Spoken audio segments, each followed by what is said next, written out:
Watching African live cams, you may notice that baby elephants don't seem to be that hungry or thirsty at water holes. That's because they are breastfed for up to 2 years and consume 20 pints of milk a day.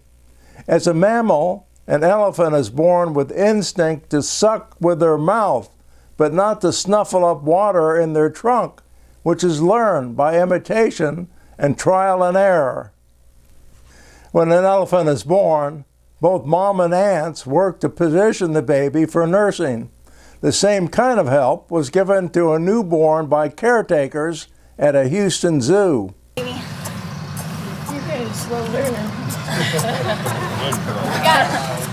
Awesome. Experts say elephants only start to learn how to use their trunks when they are 8 months old.